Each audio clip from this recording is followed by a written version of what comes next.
political establishment with a new government controlled by you, the American people. The Washington establishment and the financial and media corporations that fund it exist for only one reason: to protect and enrich itself. The establishment has trillions of dollars at stake in this election. For those who control the levers of power in Washington and for the global special interest, they partner with these people that don't have your good in mind. Our campaign represents a true existential threat like they haven't seen before. This is not simply another four-year election. This is a crossroads in the history of our civilization that will determine whether or not we, the people, reclaim control over our government. The political establishment that is trying to stop us is the same group responsible for our disastrous trade deals, massive illegal immigration, and economic and foreign policies that have bled our country dry. The political establishment has brought about the destruction of our factories and our jobs as they flee to Mexico, China, and other countries all around the world. It's a global power structure that is responsible for the economic decisions that have robbed our working class, stripped our country of its wealth, and put that money into the pockets of a handful of large corporations and political entities. This is a struggle for the survival of our nation, and this will be our last chance to save it. This election will determine whether we're a free nation or whether we have only the illusion of democracy, but are in fact controlled by a small handful of global special interests rigging the system, and our system is rigged. This is reality. You know it, they know it, I know it, and pretty much the whole world knows it. The Clinton machine is at the center of this power structure. We've seen this firsthand in the WikiLeaks documents, in which Hillary Clinton meets in secret with international banks to plot the destruction of U.S. sovereignty in order to enrich these global financial powers, her special interest friends, and her donors. Honestly, she should be locked up. The most powerful weapon deployed by the Clintons is the corporate media, the press. Let's be clear on one thing. The corporate media in our country is no longer involved in journalism. They're a political special interest, no different than any lobbyist or other financial entity with a total political agenda, and the agenda is not for you, it's for themselves. Anyone who challenges their control is deemed a sexist, a racist, a xenophobe. They will lie, and then again, they will do worse than that. They will do whatever is necessary. The Clintons are criminals, remember that. This is well documented, and the establishment that protects them has engaged in a massive cover-up of widespread criminal activity at the State Department and the Clinton Foundation in order to keep the Clintons in power. They knew they would throw every lie they could at me and my family and my loved ones. They knew they would stop at nothing to try to stop me. Nevertheless, I take all of these slings and arrows gladly for you. I take them for our movement so that we can have our country back. I knew this day would arrive. It's only a question of when. And I knew the American people would rise above it and vote for the future they deserve. The only thing that can stop this corrupt machine is you.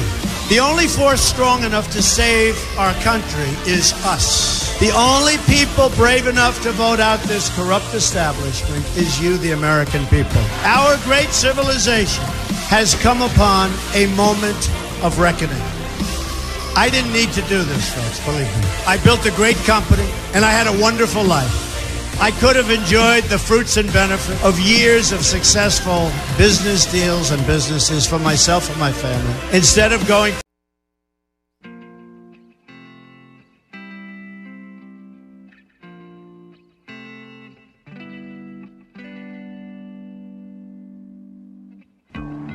I think it's time we ask ourselves if we still know the freedoms that were intended for us by the Founding Fathers.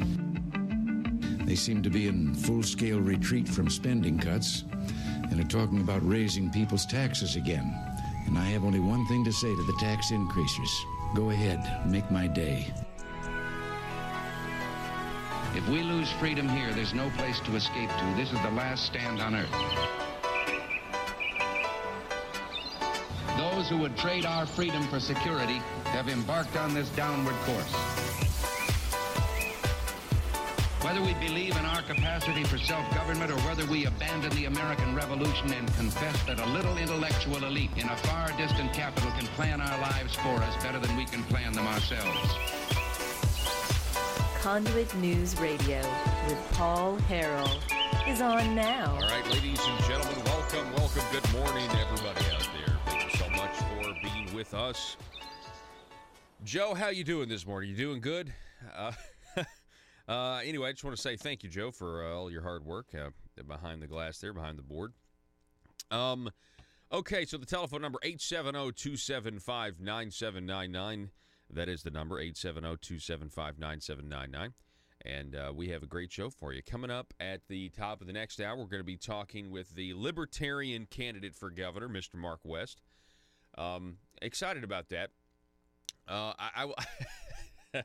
So, what was it, a couple weeks ago, you had the Senate President pro temp, or the incoming pro temp, Senator Jim Hendren, the governor's nephew. He went to the Benton County Republican Party and compared Conduit to terrorists, and suggested that, we don't need to be allowed to speak at Republican county committees or give presentations on the legislature's voting record and how they voted. And it's just, it's pretty incredible when you think about that. The Republican Party is supposed to be the party of ideas, not afraid to debate, not afraid to compete. You know what I mean?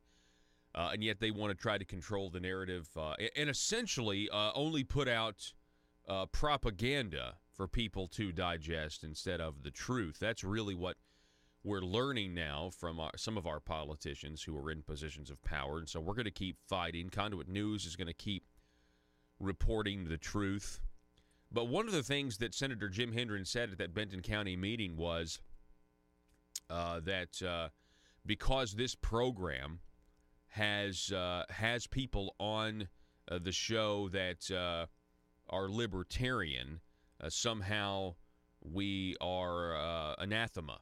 We must be accursed because we have libertarians on this program. We interview libertarians, and that somehow means that we're not team players. Well, I'm a team player when it comes to liberty. More of it, more voluntary cooperation. And I'll talk to anybody who wants to talk about those ideas, especially anybody. I'll just say particularly people who are willing to throw their hat in the ring and are willing to put themselves out there and run for office and ask people for support. And you want to talk about limited government. Absolutely, I want to have you on. Absolutely, I want to pick your brain and want to talk about this because we need more ideas, not less ideas. We need more debate.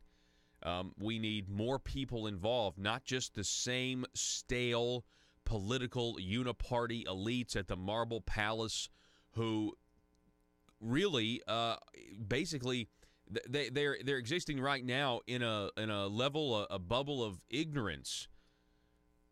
And I seriously mean that. I mean, you have, in terms of Senator Hendren, it's no wonder he's railing against Conduit News. Because, he comes out and admits last week that John Woods offered him a bribe and he didn't file an ethics complaint about it. And now he wants to say that he can reform the state Senate in the midst of all of the corruption? Absolutely not. It's a huge hypocrisy. And now I think I know why he was railing against the information that you hear on this program and going to the county committee. It's not the first time he's done this, by the way. I've told you before. I mean, he's been doing this now ever since 2015. And when this program would get a new affiliate, he'd show up in that area at the local Tea Party and then go point by point and attempt to debunk what I was saying. I mean, isn't that interesting that the majority leader of the Arkansas Senate, the Republican, is worried about a talk radio program? I mean, you really get, and then compares us to terrorists. Really get to understand what what he thinks is a threat, right? I mean, how is Conduit News really a threat? I don't vote on any laws that force people to do something, but they do. This is what's so interesting. They're very sensitive when it comes to people reporting things that potentially educate people, that potentially end up being a threat to their power, or maybe just their own, opinion of themselves. Maybe that's what part of this is. They're very sensitive to that. But let's be clear. They're the ones who are in power. They're the government. They're the ones that pass laws that we all have to live under. They're the ones that can force us to do things. We can't force anybody to do anything. We're just reporting the news, commenting on it from a limited government conservative point of view that says, hey, we would like to measurably reduce the size and scope of government. But anyway, so we got a great show for you. And then at the bottom of the next hour, so after we talk to Libertarian Mark West, I honestly, the criticism makes me want to talk to Mark West more. I'll be quite honest about that. The fact that us having Libertarian candidate for governor Mark West is annoying, the uniparty establishment actually makes me want to have him on more, just to have the debate and discuss ideas. So we'll be talking with Mark West at 7:05. And then at 7:33 this morning, we'll be talking with Mr. Tim Jacob. Obviously, Tim Jacob is with the term limits movement, the issue 3 that's on the ballot this coming November that would shrink the term limits from 16 to 10 years. And look, I know this is a controversial issue, but we'll be talking about the lawsuit that was filed. I believe, there's all kinds of lawsuits that are going on right now when it comes to these issues. I saw another one on the casino amendment. Then you've got issue 1, the bad tort reform that's been thrown off the ballot, and that's now going to go to the Supreme Court because, of course, you talk about the uniparty establishment. They certainly want the special interest fueled issue 1, the bad tort reform, to pass, because they're in the pockets of the nursing homes. The telephone number, 870-275-9799. Again, only in Arkansas do you have a judge who's in jail right now for taking a $10,000 bribe for lowering a judgment on a nursing home. Do you get behind the nursing home back tort reform, so-called tort reform? Only in Arkansas does Jake Files get $80,000 from a nursing home owner the week after he files a tort reform bill that the nursing homeowners want. Only in Arkansas do you go ahead and support that by sticking your head in the sand and ignoring the fact that it's just dripping with special interests who are not really interested in textbook tort reform that Republicans talk about. No, we're interested in making it easier on nursing homes and making it easier, to say, hey, look, if something bad happens to you, there's not going to be any incentive for this company or that company to stop doing what they're doing because we're going to cap the damages at $500,000. $500,000, that's it. Well, then there's no incentive. The nursing home owners are going to take that $500,000 and they're just going to write it in as cost of doing business, and they're not going to have to change any of their, if they do something, or if they, if you have somebody who's, in a nursing home and dies of neglect or bed sores or whatever, well, it's $500,000. Yeah, pay them $500,000. It's just the cost of doing business. They're just going to factor it in. They're not going to change. And that's the whole problem. That's just one of many problems with issue 1 tort reform, by the way. Just one of many problems. Okay, so let's see here. On the national news front, we have a very interesting leaked video. Have you seen this? So the Friday after the election of 2016, when Donald Trump shocked the world and beat Hillary Clinton, Google apparently has these company meetings.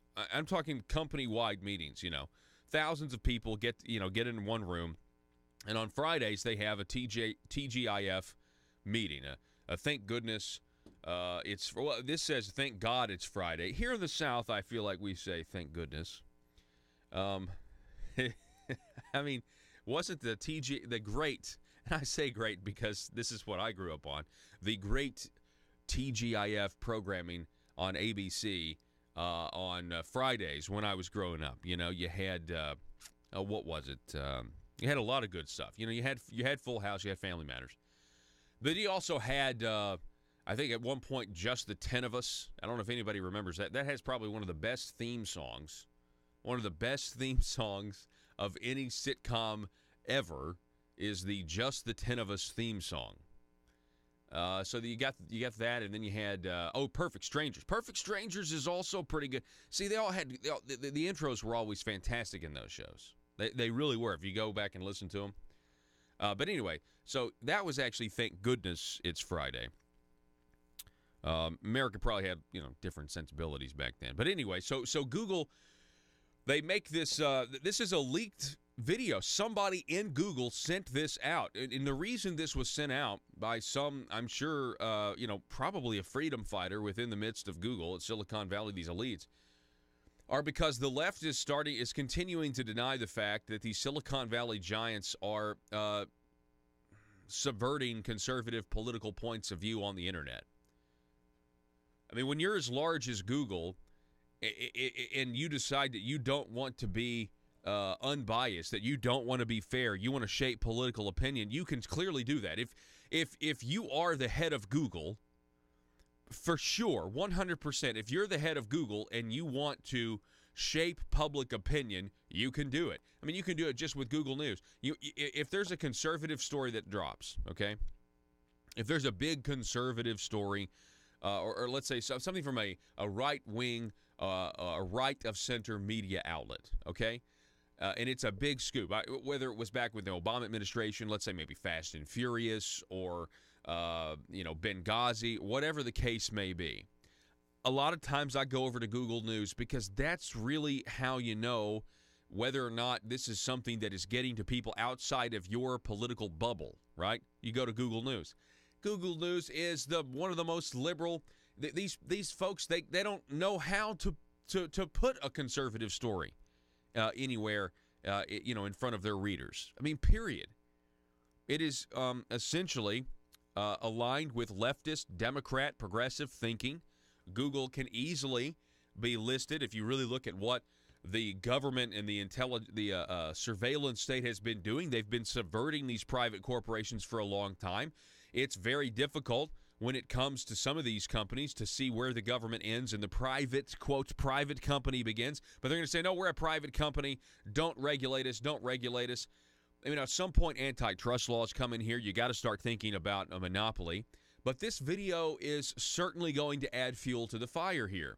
You have the Google CEO here, Sergey Brin. Is that how you say his name, Joe? That's how I say it. Sergey Brin. And you got the Vice President, Kent Walker, Aline Naughtons. Do what? Yeah, Sergey Brin, whatever.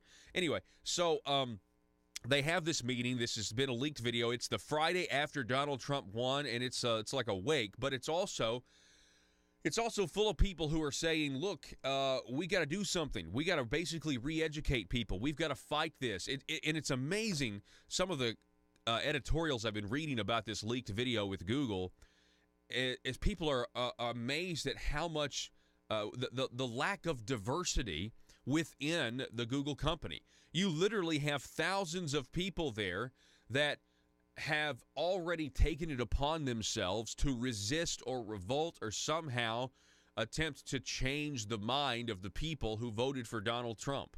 And yet I'm sure they think of themselves as champions of democracy, and they just don't like losing. They never thought this would happen. This is part of the participation trophy generation as well. This, in many cases, a lot of these people at Google are young, they're tech savvy, and they've always been handed a trophy and told that they're going to win. And in this case, Hillary Clinton lost, and the guy the media told them was essentially, the devil incarnate won, and they can't handle it, and now they got to go to therapy, and now they have Trump derangement syndrome. This is really the birth of Trump derangement syndrome right here. If you go watch, it's an hour-long video, the Friday after the 2016 election. You should check it out. Let's see, which headline do you have up? You just have the leaked video. Recorded video of Google shortly after the 2016 presidential election reveals an atmosphere of panic and dismay amongst the tech giant's leadership. This is over at Breitbart.com. They're the ones with the scoop here. And let's see here.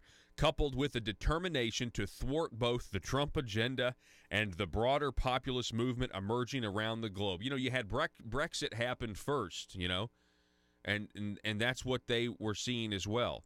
The video is a full recording of Google's first all-hands meeting following the 2016 election. Weekly meetings are known inside the company as TGIF. It was sent to Breitbart News by an anonymous source. It features co-founders Larry Page, Sergey Brin. It was reported earlier this week that Google tried to boost turnout among Latino population to help Hillary Clinton, only to be dismayed as the usually solid Democratic voting bloc switched to the GOP in record numbers. This video shows a similar level of dismay among Google's high-profile figures. These individuals who preside over a company with unrivaled influence over the flow of information can be seen disparaging the motivations of Trump voters and plotting ways to use their vast resources to thwart the Trump agenda. Obviously, Google has now made a statement, but look at the bullet points. Scroll down to the bullet points here. If you want kind of a breakdown about what happened in this 1 hour, if you don't want to watch the whole thing, you can kind of get to the highlights there. Google has made a statement to Breitbart News saying, quote, at a regularly scheduled all-hands meeting, some Google employees and executives expressed their own personal views in the aftermath of a long and divisive election season. For over 20 years, everyone at Google has been able to freely express their opinions at these meetings. Nothing was said at the meeting or any other meeting to suggest that any political bias ever influences the way we build or operate our products. Yeah, right. To the contrary, our products are built for everyone, and we design them with extraordinary care to be a trustworthy source of information for everyone without regard to political viewpoint. End quote. They have to say that at this point. They have to say that because Congress is looking into them, and it may be time. I mean, it really may be time here. We are now getting all of our information off of the internet, and you have a company as large as Google. And if you want to, yeah, you can totally shape public opinion. So, Google it. Yeah, exactly. That's what people, yeah. Well, what's the answer to this question? Did Barack Obama, Google it. Did Barack Obama really want weapons to go across the southern border so that he could set up gun control on the southern border with Fast and Furious scandal? He probably would. It's too long of a sentence, yeah. But you know what I mean? Like, go ahead and put that Snopes article up there and say that that's false. You shouldn't even be searching for this. If you wanted to, they could do it. There's an enormous amount of power right now that Google has. And look, if they're not going to be unbiased, if they're going to try to tip the scales on the election, and don't you see this as projection and reflection? I mean, Russian interfering in our election or Russian bots, it did not move one vote. Or if it did, it was negligible. Donald Trump won in a legitimate fashion. The American people preferred him over Hillary Clinton. But the left projects and deflects, and they're projecting on their, in terms of their loss, they're projecting now the very thing that they're probably guilty of, which is now they want to put their thumb on the scale. They want to now use Google, Facebook, Twitter, everything else. They want to start banning things they disagree with because they can't compete in the arena of ideas. Which is, by the way, how did we start the segment? Oh, yeah, there are some Republicans in Arkansas that want to suppress speech as well. We got to take a break. You're listening to Conduit News Radio. Good morning to you. Back in a moment.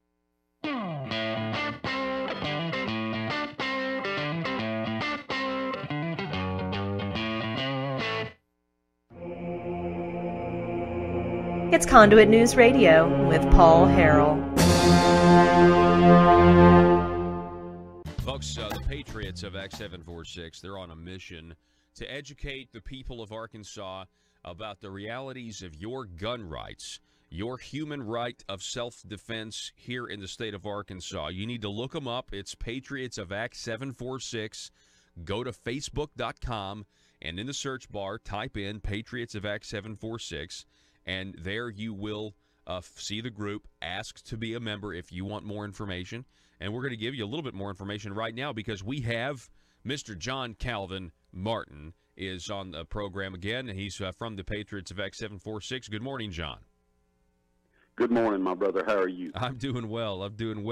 Hey, let's start talking a little bit about some of these meetings that have been going on across the state. Patriots of Act 746 has several chapters. Do you need conservative legislation killed? Or do you need policies enacted that ensure government growth? Then you need to get Nephewed. Hi, I'm nephew number 1 of uncle, nephew, and nephew, attorneys at law. I'm not a lawyer, but I am a senator.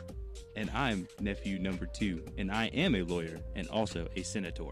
Are you the victim of a recent accident in which the voters in your community mistakenly elected a limited government conservative who is now actually implementing the ideas he or she campaigned on? That's right, nephew number 1. Don't be a victim of democratic elections any longer. At Uncle, Nephew, and Nephew, we are committed to killing limited government legislation and promoting bills that increase the size of government by using any tool at our disposal. Because sometimes the truth of the matter is, principles get in the way of pragmatism. Just listen to some of our great testimonials. Ever since I've been using the nephews, all my special interests have been served. As long as you make sure your contract says lobbying services are prohibited, then the legal services of uncle, nephew, and nephew are legal. Trust me, put the nephews on them. It came out of nowhere. I was blindsided last election cycle when my well-funded and paid-for politician lost to some grassroots limited government voters. But then I hired the nephews, and they killed all the conservative policies the voters wanted. I got nephewed. I got nephewed too, and so can you. Uncle, nephew, and nephew will accept compensation via campaign contributions. Put the nephews on them. PHP Parody.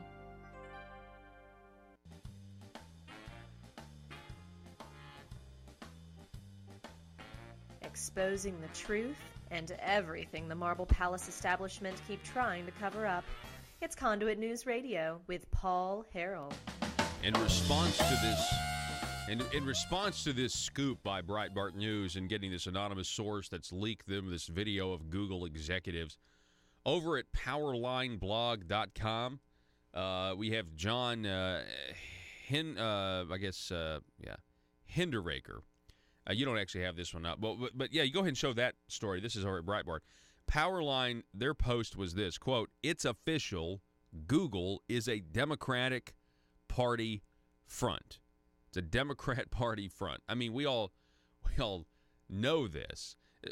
But, we all know everybody that, most people that work there, yeah, okay, they're Democrats, they're progressives, they're liberals, they're socialists, if for lack of a better word. But are they going to try to tip the scales? Are they going to try to use their power? And the question is why wouldn't they? It's not why would. It's why wouldn't they with this kind of power? Because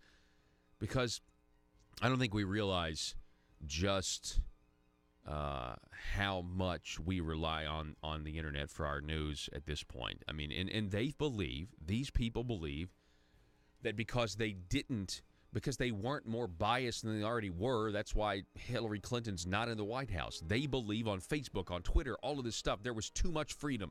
There was too much free exchange of ideas, whether fake news or not. They think it was just too much, and they want to blame the fact that, well, if only the Donald Trump supporter had seen our article, or had seen this Snopes article, or had seen whatever designated fact checker that we want to put, if only they had seen that, you know what, then they would have voted for Hillary.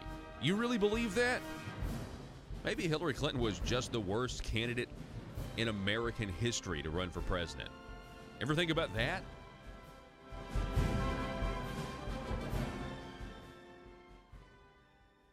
Chapters across the state that meet regularly. Tell us about that.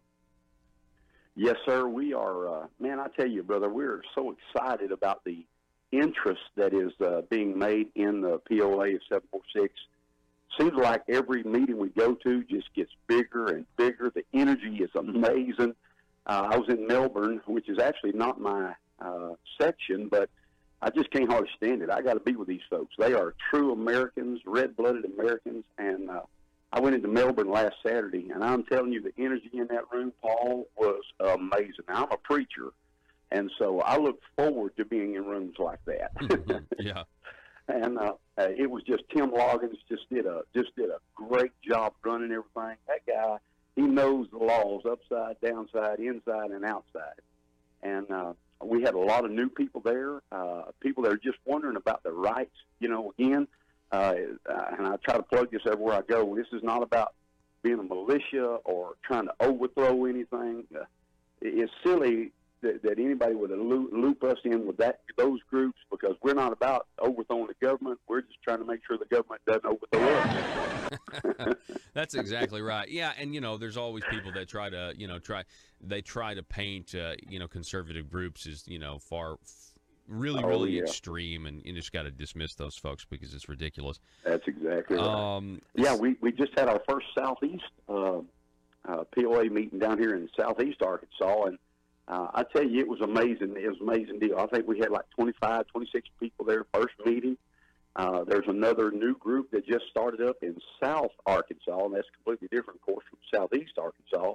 And they're planning their first meeting. I'm telling you, Paul, it's just amazing what patriots can do when we get together. You have to forgive me. I'm pretty excited about this deal. Hey, I can tell. I can certainly tell. I can hear it in your voice.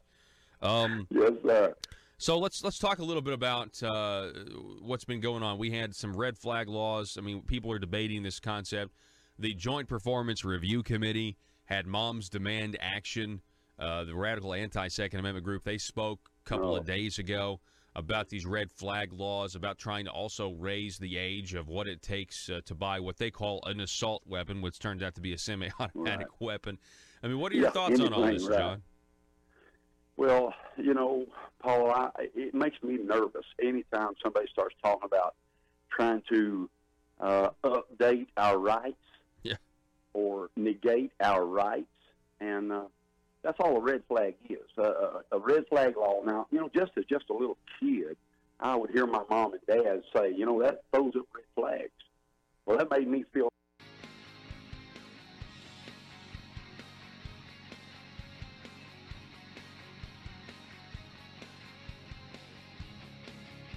The intersection of conservative ideas and reality. Conduit News Radio with Paul Harrell.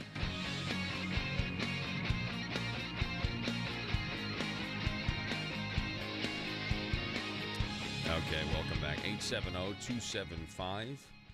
870-275-9799 is the telephone number if you want to contribute to the conversation.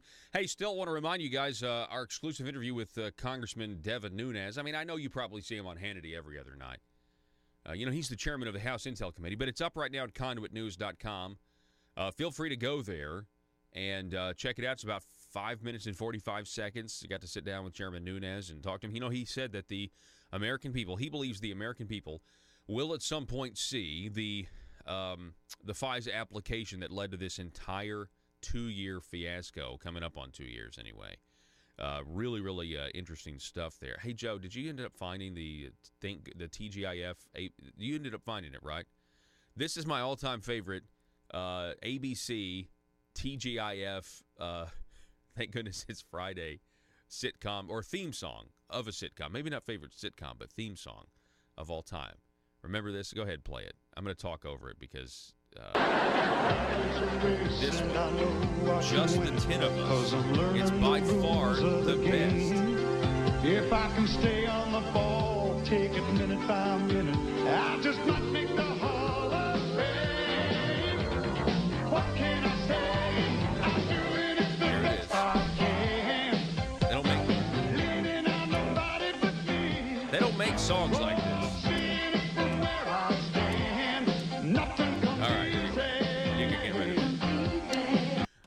We were talking about that. Google had their Thank Goodness It's Friday meeting the day or the Friday after the election, where we now know they were lamenting about Donald Trump's loss and talking about ways to essentially correct the mistake of Donald Trump, as they put it. Yeah, that is for sure. I think they don't make shows like that with those kind of songs anymore, do they? Whether it was Full House or Family Matters or that, but see that one, that's oh my goodness, can you just feel the white privilege of that show? Ugh, it's about a white guy with like 9 kids. Ugh, we can't have that anymore. Too much white privilege. Speaking of white privilege, in the Google video, Joe, will you pull up that Breitbart article that actually has this guy? Let's see here. The Google tape. Google executives applauded employees' rant about white privilege. So listen to this real quick. This is just a sample of what this leaked Google video had to say. Yeah, right there. Go ahead and click play on that. More questions, I guess. Okay, be super fast. Yes. Or, sorry, I'll take one at each mic. Sorry, sir, maybe. Speaking to white men, there's an opportunity for you right now to understand your privilege in the society. Take the opportunity to go through the bias-busting training, read about privilege, read about the real history of oppression in our country, and tomorrow night, watch 13th, the movie that is here. If you can't watch it here, watch it on Netflix. Discuss the issues you are passionate about during Thanksgiving dinner, and don't back down and laugh it off when you hear the voice of oppression speak through metaphors, and I promise to do this. Yes, that's right. Go ahead, stop. We pledge fealty to the ideas of the left. I promise, I swear, I promise to do this. Promise to do these things. I'd rather just keep listening to just the 10 of us music. Do what, Joe? No, the panel of people. Yeah, they're all clapping. All the Google executives.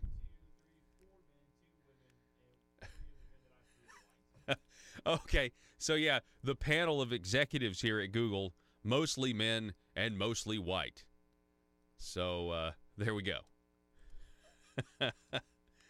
Anyway, okay, so that's what we have to look forward to, folks. Google is obviously going to, I think, I mean, it's just a matter of time. There, we have all of this we have this collusion among so-called private companies. They're all banning the same things. They're going to keep banning, outlets. They start with InfoWars, but eventually what? Is it going to be Fox News? Is it going to be Breitbart? Is it going to be, what's next? It's all coming. I mean, they're going to, unless there's some sort of regulation and Google didn't show up when they were doing the questioning on Capitol Hill the other week. Some of the other tech CEOs showed up, but not Google. So anyway, we're going to wait and we'll see what happens here. But it's quite fascinating. And do you know Donald Trump's campaign manager? His campaign manager, he was the digital campaign manager back in 2016, but he's the 2020 campaign manager as of right now. His name is Brad Parscale. Brad Parscale, he tweeted about this big bombshell story about Google. He tweeted that Google needs to explain why this isn't a threat to the Republic. Watch the video. Google believes they can shape your search results and videos to make you, quote, have their values, end quote.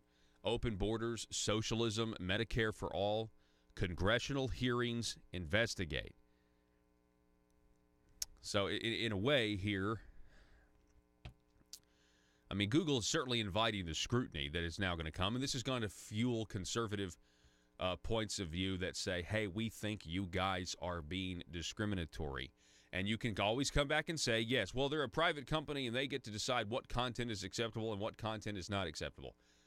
That is true in most situations. It is true, But I think we have to think about the concept of what is public at this point and what is private at this point. What is public when it comes to the Internet? I know everybody is on the Internet, and it's all anonymous if you want it to be. Well, not if you're Google or not if you're the government. But at some point, where do we get this? Where do we get the idea of being in public, like on a sidewalk, being able to say what you want to say, be able to, hold up a picket sign if that's what you want to do. I mean, think about, is the Internet a public sidewalk, right? Is there a solution? Maybe there is a solution. Maybe you have conservative outlets that start up. Is it possible to start a conservative Facebook or and when I say conservative, I just mean somebody that's not going to discriminate against opinions and thoughts and views that maybe, might be reprehensible, but you know what? All of it's okay or none of it's okay. Is there going to be something like that? Well, would you not then depend on Google search results? I mean, everybody's using Google. Google has their own phones. I mean, their own software that runs on phones. The amount of power they have, like I said, if they wanted to, the question is not why would they, it's why wouldn't they do it, especially if they're radical leftists, because the ends justify the means for the radical left, constantly. I mean, that's just the way they think. You have Congressman Jim Jordan on the leak to Google video saying that anti-conservative bias is rampant across Silicon Valley. This is a big deal, huge story here, because we're coming up on the midterms. But we'll see. We'll wait and see. Let's see here. Hey, I'm going to save this story. You know what I want to do real quick in the interest of what's been going on here in Arkansas? Did anybody, I know not everybody catches the show every day, but did you guys hear my interview with Senator Brian King yesterday? I think we should revisit this interview. Yesterday, I had Senator Brian King on the program, and he asked the question, why did Senator Jim Hendren support John Woods for re-election? Let's go back. Let's listen to that real quick. Go ahead. To the program. We have Senator Brian King from Arkansas District 5. Brian, it's always great to have you on, sir. Hey, good to be on, Paul. Okay, so I want to have you on because we always, talk about Arkansas corruption with you, and it seems like, we haven't had you on in a while. There's been a lot that's happened, and I'm just curious, generally speaking, we have, Jeremy Hutchinson's been indicted. We have the sentencing for John Woods getting 18-plus years.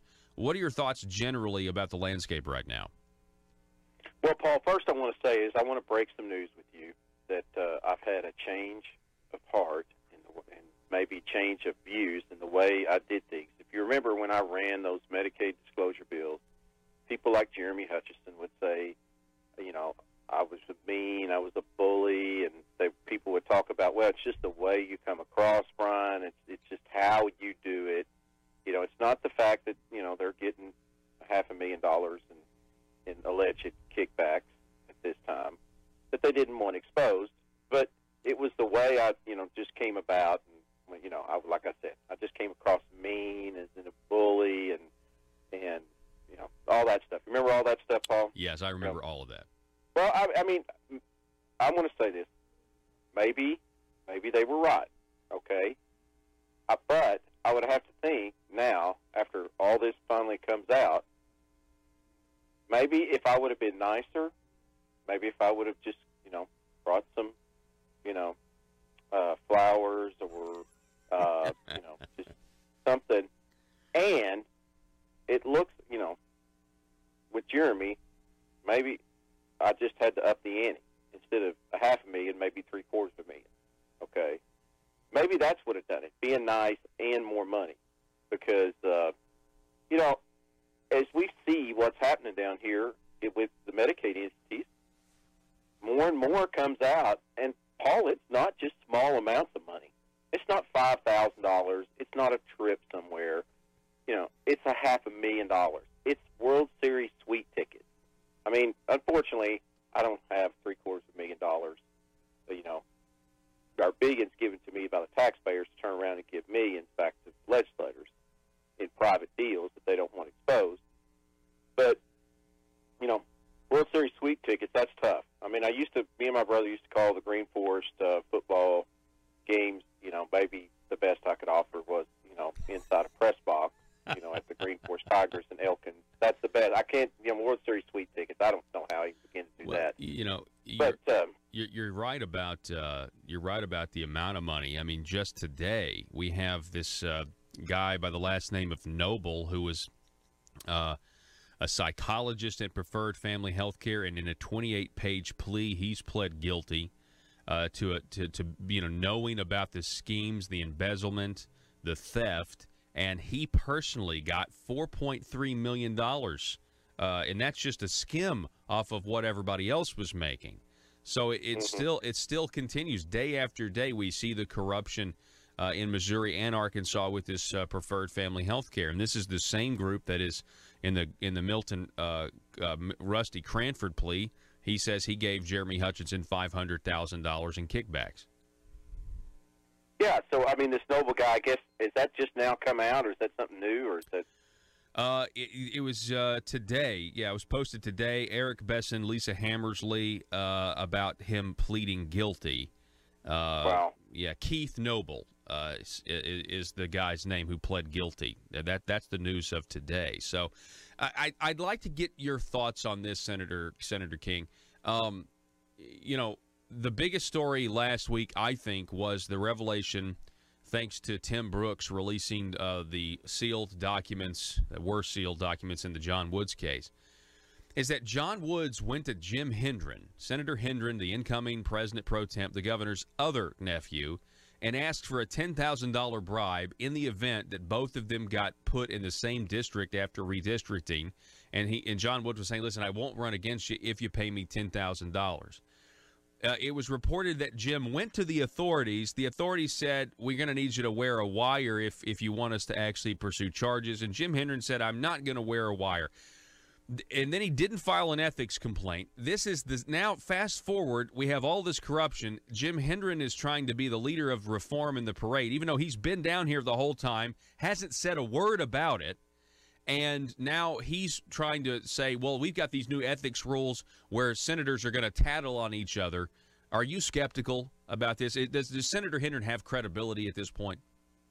I think the question is, why did he support him in re-election? I mean, my understanding was they were all supporting John in his re-election.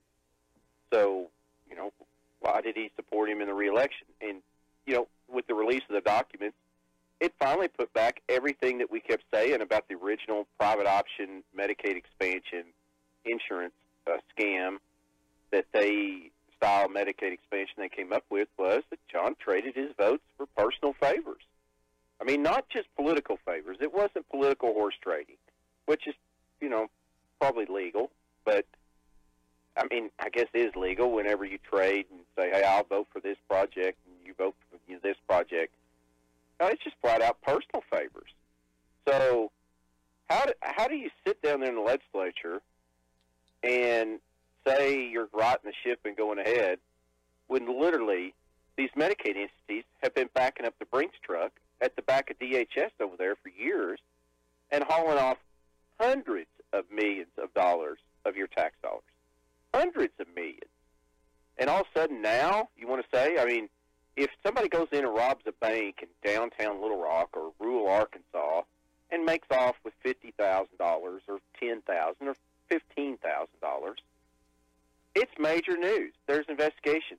These guys have been hauling off millions, hundreds of millions of dollars over there at DHS, and all of a sudden they don't want to look into it or say it. And just like this incident comes out, you know, but once again, why did Jim support John in his re-election? That's a great question, because they did. So did Governor Asa Hutchinson. It seems to me because of it was all because of his vote for Medicaid expansion too. I mean, it was that's been the dividing issue among Republicans for the last several election cycles. John Woods was going to vote for Medicaid expansion. Sharon Lloyd was going to vote against Medicaid expansion. So they backed John Woods, knowing that he was corrupt. And knowing that he's going to trade his vote, and they don't care, because this is about a $2 billion windfall to the state, and people are making money off of this. Yeah, and I think it even goes farther. It's not, as I said, this is not about the merits of a program. It's not about the benefits, the pros and the cons, the direction the state should go in how they spend, you know, billions in Medicaid dollars. Look at this insurance scam, Medicaid expansion. Whose pockets does it wind up in? Big insurance companies. Look at all the personal favors, cronyism that we've seen on the top. Look at the part of Preferred Family Health. Look at the part of the Southern Arkansas part. And when you sit there and go, look at who's getting their pockets lined out of this. I mean, who stands to really benefit out of it? You know, they'll sit there and say, Jim Hendren and others, Jonathan Dismaying, when they advocate these programs, this is all about helping the poor people. Well, no. Jonathan Dismaying got his friends helped out by this legislation. And it just makes you wonder, and where the media is not asking questions about all this is, I mean, you even had the part about Cranford released in documents that he went to someone in the governor's office and tried to get somebody out of prison early that had committed murder. I mean, can you imagine? And that's what the media will not do down there, is investigate, ask questions, do anything. I mean, if something comes out and they have to report it, they'll do that, and then it's on to going forward that we're going to clean the mess up. It's not about responsibility. What did you know? What happened? Can you imagine if Donald Trump's nephew got named in a $500,000 kickback scheme? How they'd be going crazy? I mean, it's just, this world down there is not in reality. They do not want to. And if you start saying something or trying to hold people accountable, you know, or ask questions or get into exposing this, well, all of a sudden, you're the problem. You're a terrorist. You know, Paul, you're a terrorist. You know, Jeremy Hutchison is not a problem to the state of Arkansas, okay? Jeremy Hutchison is nothing. Michael Lamro's been named out there. All the stuff John Wood said. It's like that's not an issue. Don't even want to talk about looking into what happened. You know, why did I do this? What's your responsibility? How did it get here? Were you taking steps to stop it? It's just mainly, you know, Paul, you're a terrorist. I'm a terrorist. That's all we are. I mean, it is just so unreal that how these people are denying reality. And, you know, once again, the media allows it to happen.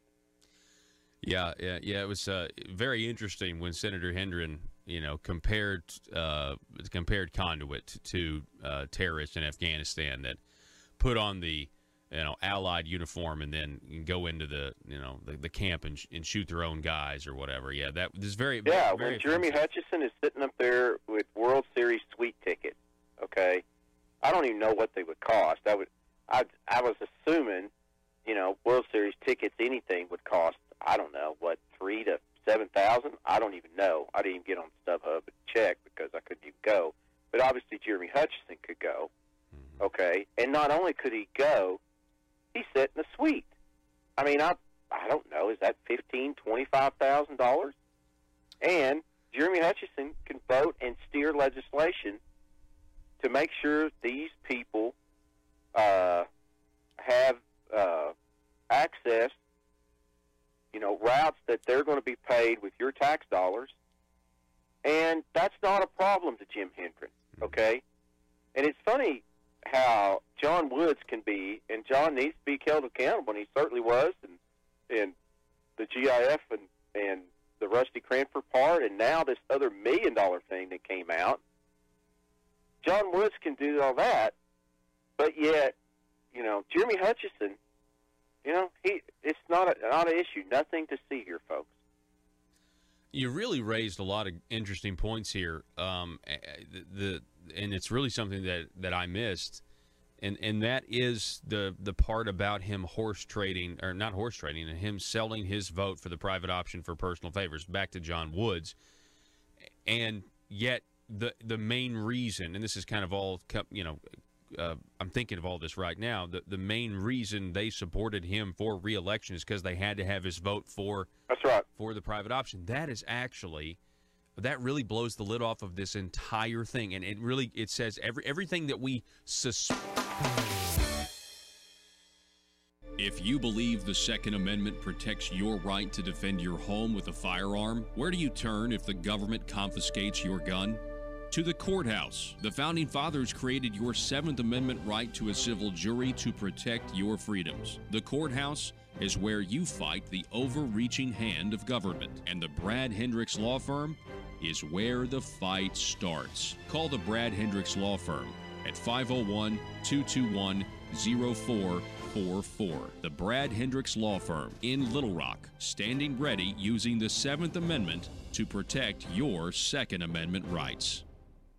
Russellville-based firearms manufacturer Omega are making clones of the most notable German firearms in the world. These delayed rotor-lock firearms have been and are currently used by law enforcement and military worldwide. At Omega, they manufacture their guns right here in Arkansas and produce the best reproduction in the marketplace that comes with a complete 5-year warranty. At Omega, they take firearm manufacturing seriously and offer discounts to active and retired law enforcement. Whether you're using Omega firearms to defend the public, defend your family, or for target practice, Omega has your back. For pricing, go to omega-guns.com. That's omega-guns.com.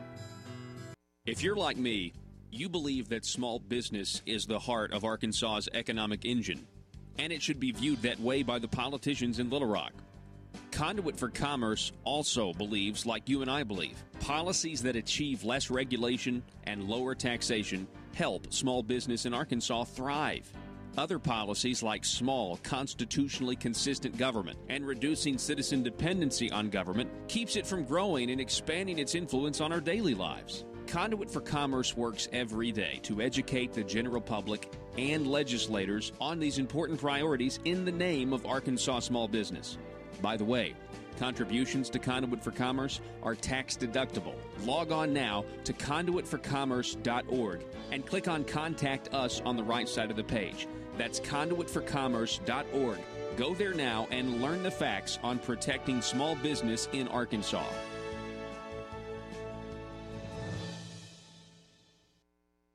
Uncomfortable about the term red flags because it always meant something, appeared to be something it was not. Are you with me on that? I'm with, yeah, I understand. The whole term red flag throws up red flags.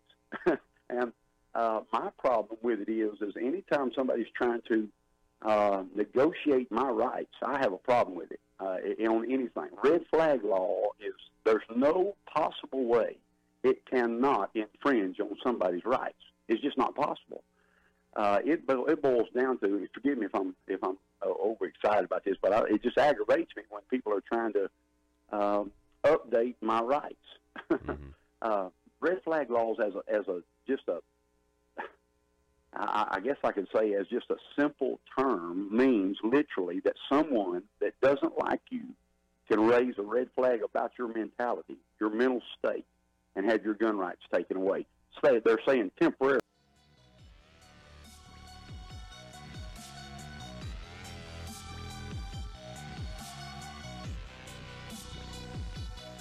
Need your daily news fix? Don't forget to tune in to Conduit News Radio with Paul Harrell. If the political establishment would rather have a corrupt Republican in power here in Arkansas, if they would rather have a corrupt Republican that they knew was corrupt, like John Woods in power, they'd rather have somebody like that who will sell his vote or horse trade his vote for the private option to get things he wants. If they would prefer someone like that as to somebody who is principled that would vote against big government programs, does that make them corrupt themselves? Are they not part of the very system they now claim that they're going to reform only because at this point everyone knows about it? Certainly something to think about. By the way, I'll direct you over to conduitforaction.org this morning with there's a new piece out. You need to check it out, folks. There's a new piece. Let me say there's a new piece coming. Because I don't see that this hasn't updated yet, but I definitely had the link to it. Essentially, what it says is this: if you dare to expose the big government policies of those in power, you will be called a terrorist. It will happen. Conduit News will be back one more hour with Libertarian candidate Mark West will be on the program.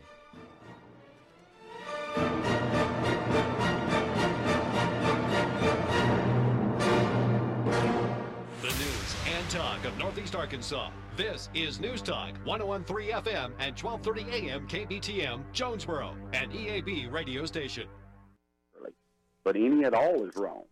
There's no way it cannot infringe on anybody's rights, for the simple fact that if my mother-in-law gets mad at me, then my gun rights are in jeopardy. Yeah.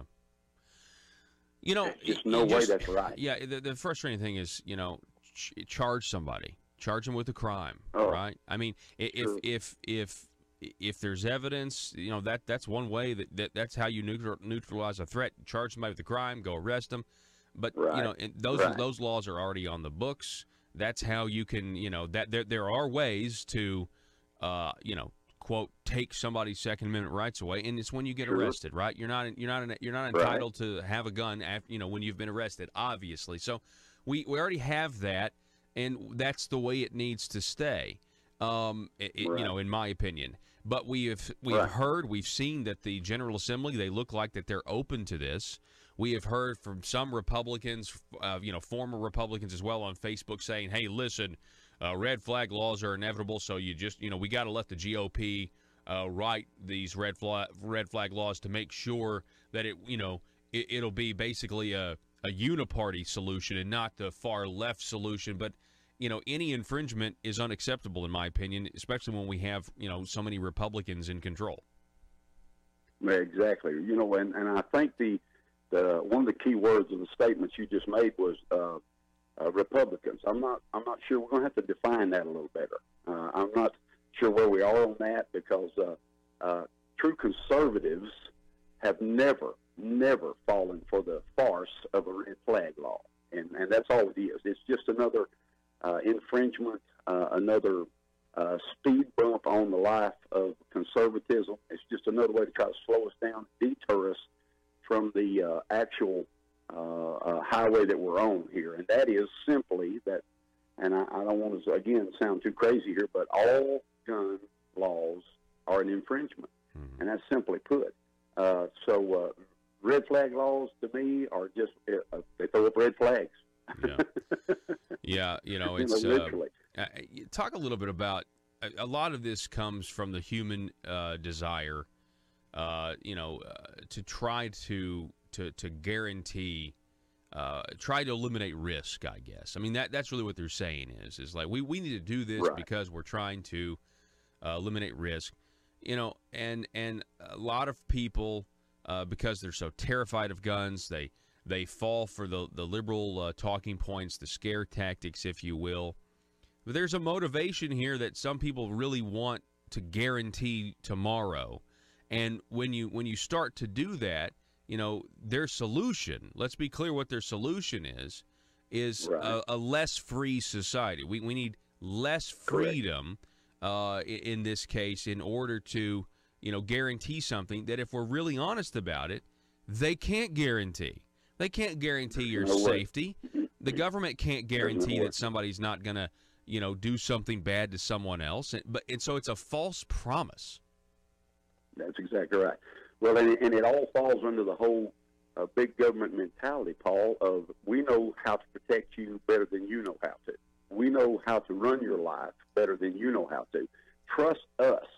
And I think the last time we talked, I told you, growing up, I just fell under that assumption that I had a good government, they would take care of me, and everything was going to be rosy, rainbows and so on and so forth. But the older I get, the more I realize that's not the case. They don't know. Was it Reagan who said that when we decide that a far distant group in a land, can handle our freedoms better than we can, then we have our nation gone under. Yeah. And I believe that, beyond a shadow of a doubt. It's all about personal responsibility. Even in the Bible, and again, everything that's gun-related nowadays is about the weapon. Everybody's trying to take the weapon away. It's always the gun fault. When actually the first mass murder was when Cain slew Abel, and that was with a rock. Mm-hmm. So are we going to ban rocks? And I say mass murder because, 4 people and 4 of them were killed. So. Yeah, 25% of the, that's pretty funny. 25% of the population, Well, so talk about that. Talk about that, John. So, John Calvin Martin, folks, he's a pastor who's he got a great name, by the way, if to be a pastor. We've talked about that one before. But so I just would like to, I'd like to kind of pick your brain. Do you ever?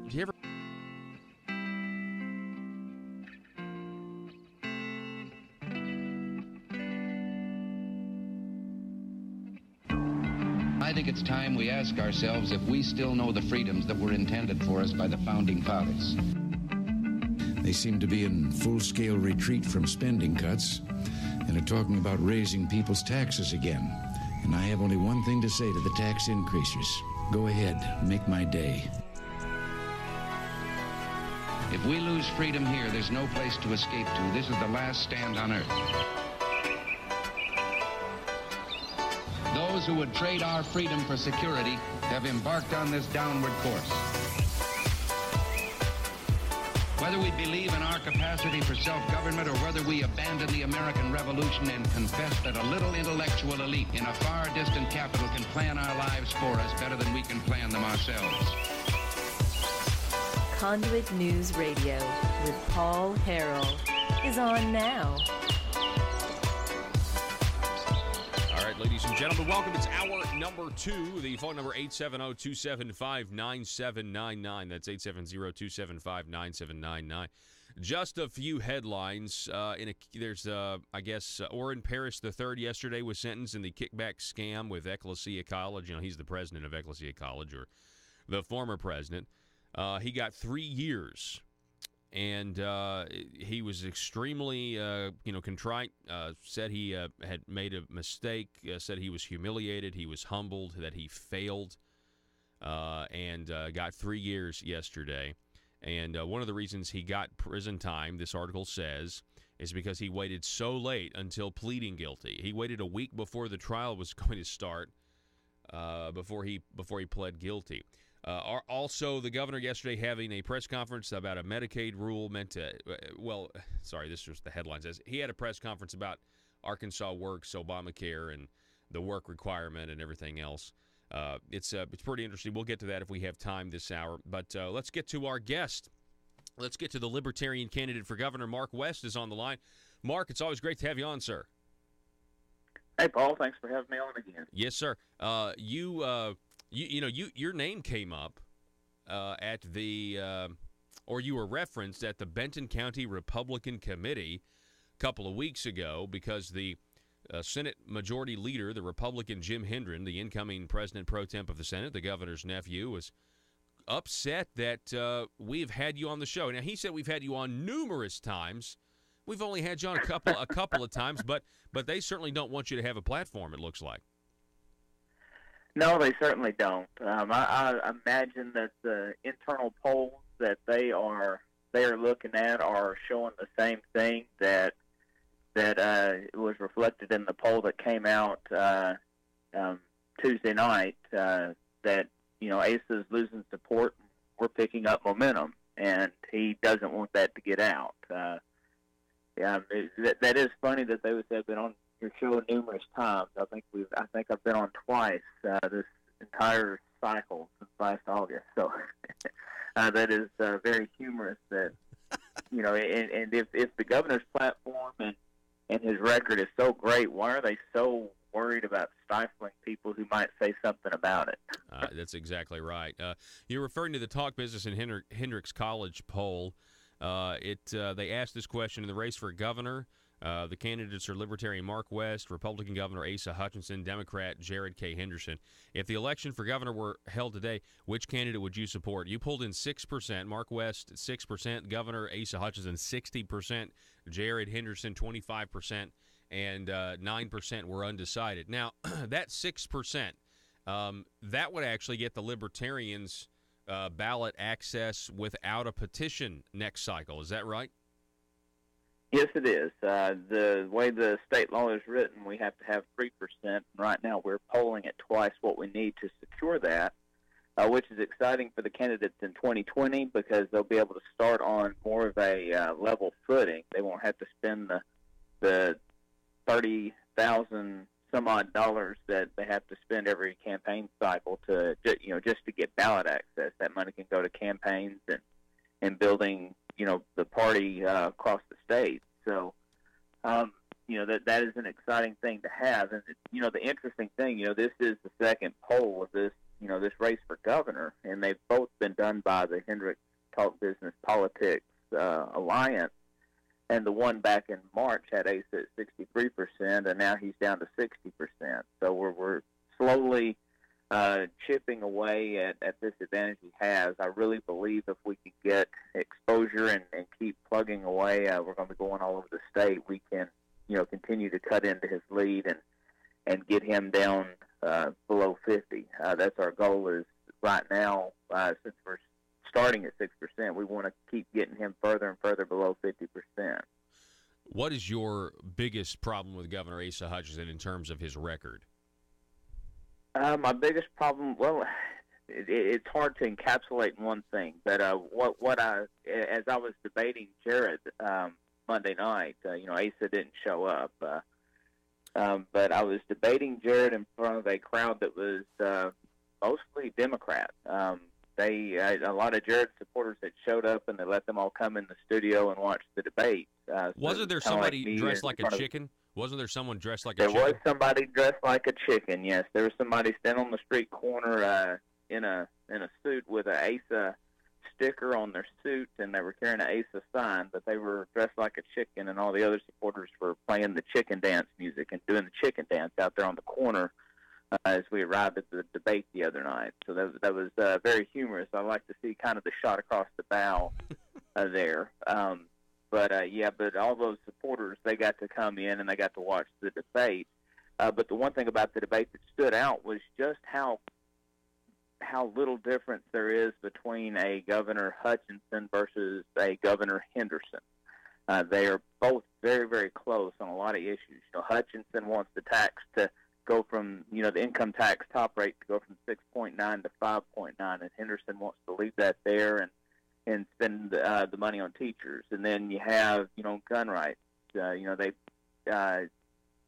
ACE is now open to, red flag laws as long as they meet due process, which, is impossible. But especially when red flag laws are written, that's just impossible. But, of course, Jared wants, more, he favors more of what he calls reasonable gun control, but I don't see it as reasonable to take away someone's right to self-defense when they've broken no law. Mm-hmm.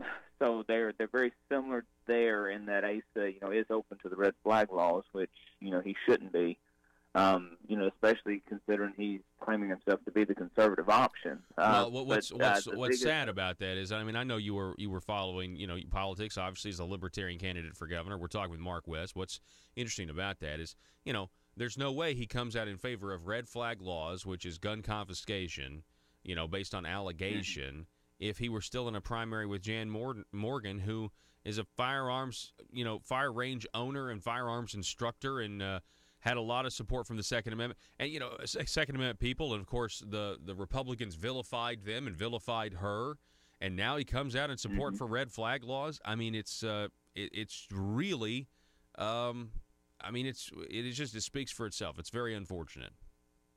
Yeah, it's one of those things you kind of see coming. And, also, he is a big government guy. And as a libertarian, libertarians are for very, very small, very, very limited government.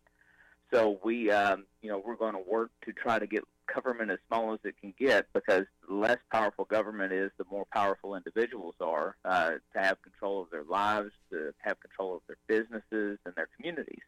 And, basically what he is governed as is a progressive. He's, using Arkansas Works to keep control of health care.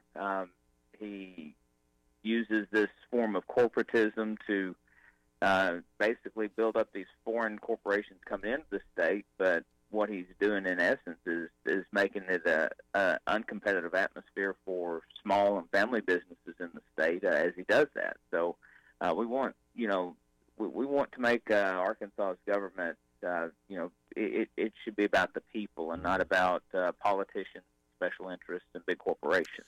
If I do have to say this. I appreciate, you being willing to debate. I can't believe I even have to say this, Mark. And if you're a Republican right now, and you're looking at the scheme, the grand scope of things, and maybe you're a Republican and you're gonna vote for Asa. Maybe you can't wait to vote for Asa.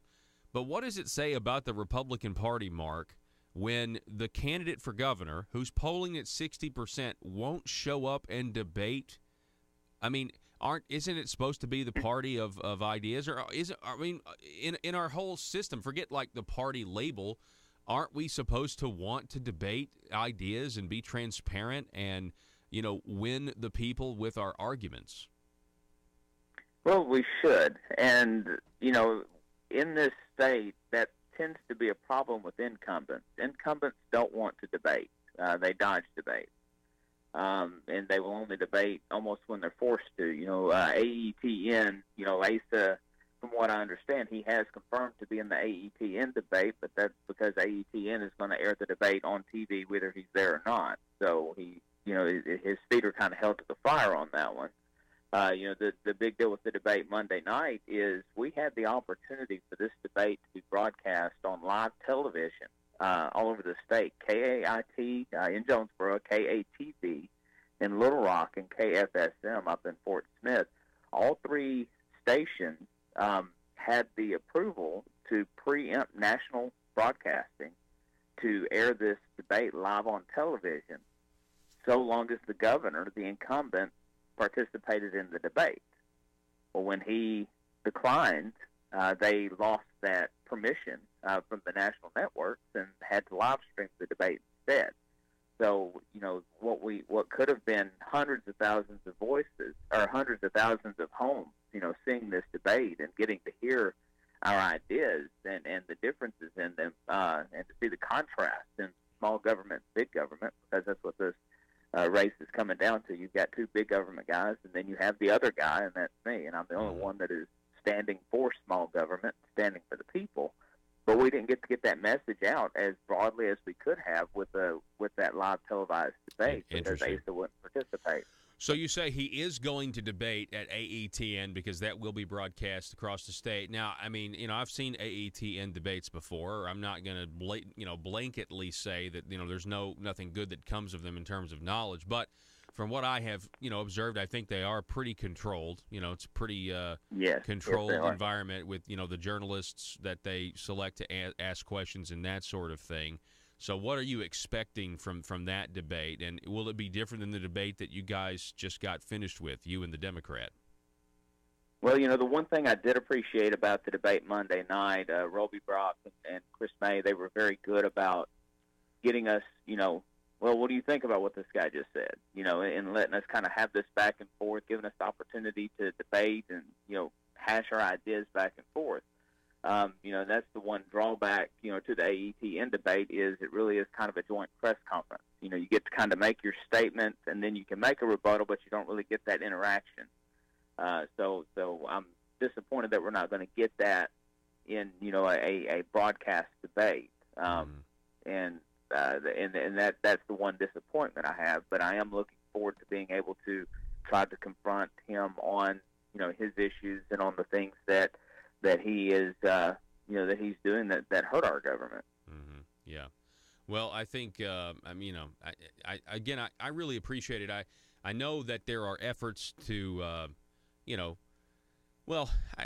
talked about it earlier. There are efforts to, they don't want your message out. There are people now comparing, Conduit to terrorists, in Republican county committees. I mean, that's, it's just interesting how there is kind of this move to silence, this idea of open debate and a free exchange of ideas. They don't want to hear it, and I think that's dangerous. I think it's harmful because we have to keep talking to one another. Even if you're pointing out a big government record. I mean, hey, maybe.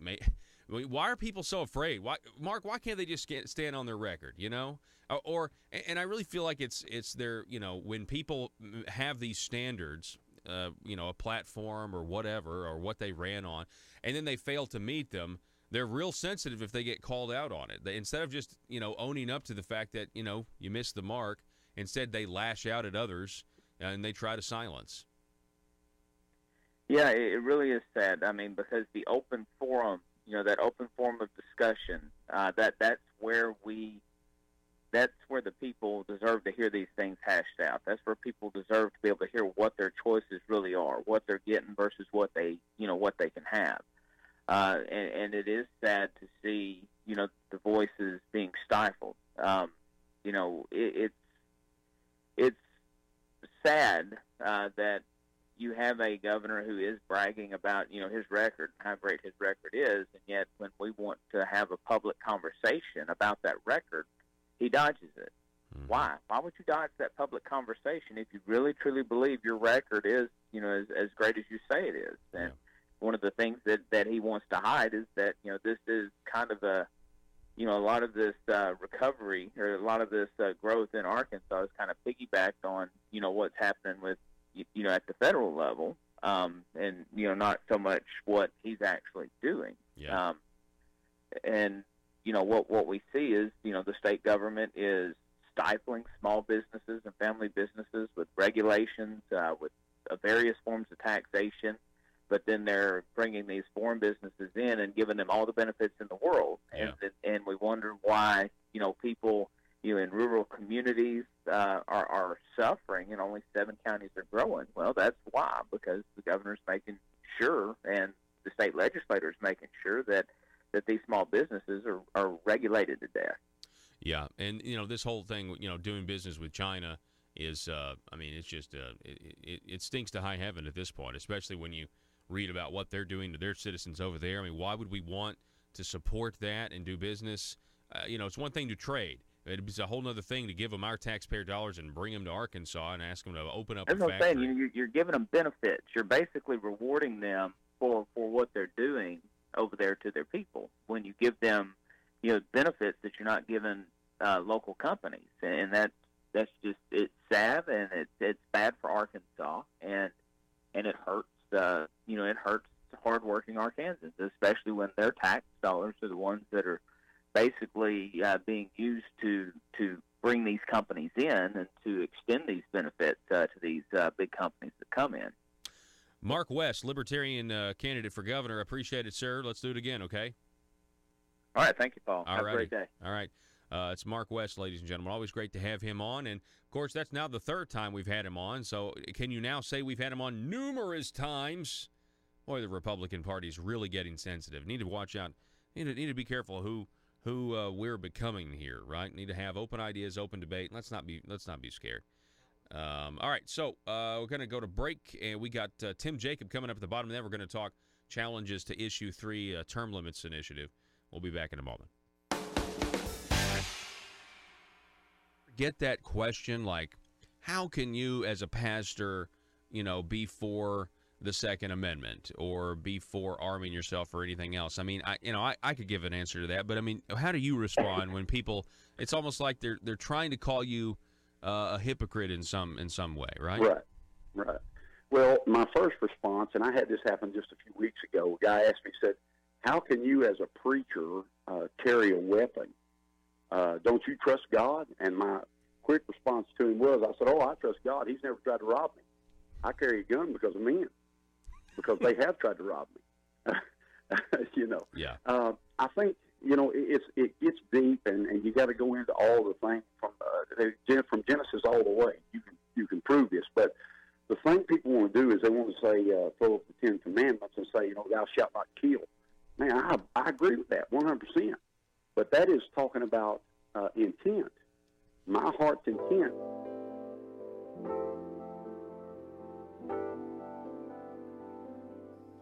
Money, power, prestige, essence.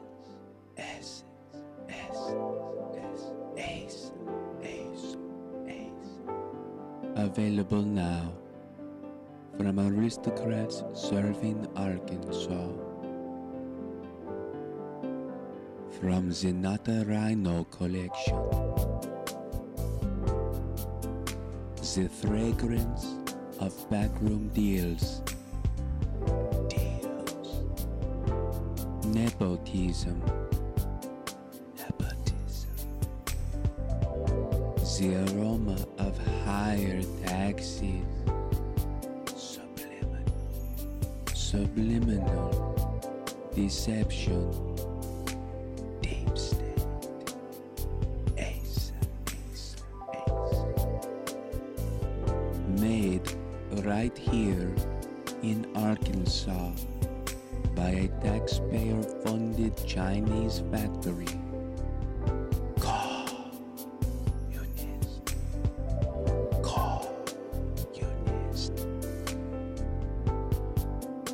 Every bottle carefully crafted for you. Gender neutral. Nothing says aristocrat like Essence of Bureaucrat. Essence of Bureaucrat by Asa. Available now in the Marble Palace gift shop. Paul Harrell parody.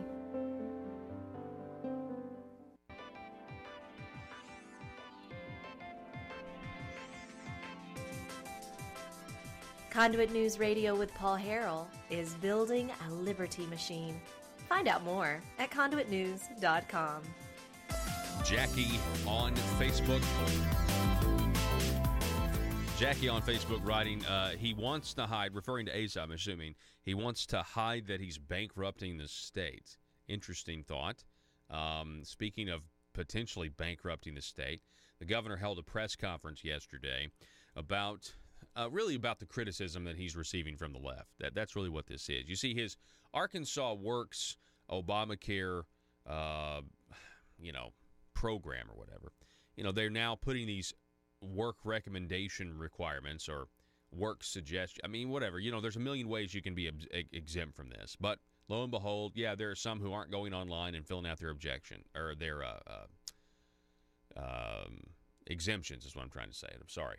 So there's some that aren't doing this, and so you've got what, let's see, how much is it? Is it 4,000 people? An additional, let's see here.